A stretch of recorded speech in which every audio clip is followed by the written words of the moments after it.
મહેસાણા ખાતે દિવ્યતા અને ભવ્યતાની સાથે ભાવપૂર્વક પરમ પૂજ્ય મહંત સ્વામી મહારાજનો 92મો જન્મ જયંતિ મહોત્સવ ઉજવાયો।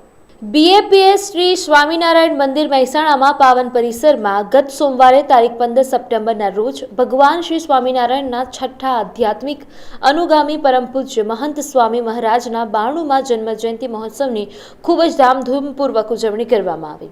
દેશ વિદેશથી પધારેલા સંતો તથા હરિભક્તોની ઉમંગભરી ઉપસ્થિતિમાં ભક્તિભાવ અને દિવ્ય પ્રેમથી ઉજવાયો આ જન્મ જયંતિ મહોત્સવ ગુરુ પ્રેમ, ગુરુ મહિમા અને ગુરુ ભક્તિનું પાવન પર્વ બની રહ્યું હતું। આ પ્રસંગે મહેસાણા ખાતે મહંત સભા મંડપમાં 300થી વધુ સંતો તથા 22,000થી અધિક હરિભક્તોએ ભક્તિભાવપૂર્વક પ્રગટ ગુરુ હરિના ચરણોમાં ભાવાંજલિ અર્પણ કરી હતી। મહોત્સવનો સભા કાર્યક્રમ ભક્તિ સંગીત, ભક્તિ નૃત્ય, સંવાદ પ્રસ્તુતિ અને સંત પ્રવચનની હારમાળાથી શોભાવંત બનાવ્યો હતો। ભાવભર્યા ઉલ્લાસ અને ઉજવાયેલા આ મહોત્સવમાં પરમ પૂજ્ય મહંત સ્વામી મહારાજના દિવ્ય જીવનમાં વિવિધ આયામોનું આચમન કરીને ઉપસ્થિત સૌ ભાવિકો, હરિભક્તો, સંતોના હૃદયમાં સ્વામીશ્રીના દર્શન અને મહિમા ચિરંજીવી બની રહે।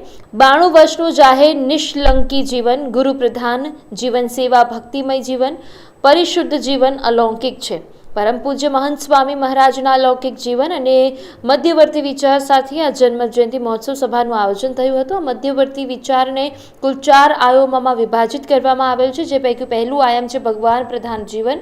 પરમ પૂજ્ય મહંત સ્વામી મહારાજનું જીવન હરહંમેશ ભગવાન પ્રધાન જીવનનું પરમ ઉદાહરણ છે, જેની ઝાંખી પૂજ્ય સંતોના પ્રવચન દ્વારા સૌએ માણી અને ભગવાનમાં શ્રદ્ધા વિશેષ દ્રઢીભૂત કરવાની પ્રેરણા પ્રાપ્ત કરી હતી। જન્મ જયંતિ મહોત્સવની સભામાં બીજો આયામ હતો અલૌકિક પ્રભાવ। પરમ પૂજ્ય મહંત સ્વામી મહારાજના દર્શનથી તેઓના દિવ્ય જીવનનો પ્રભાવ ભક્તો ભાવિકોના જીવનમાં અલૌકિક પ્રભાવ જોવા મળે છે।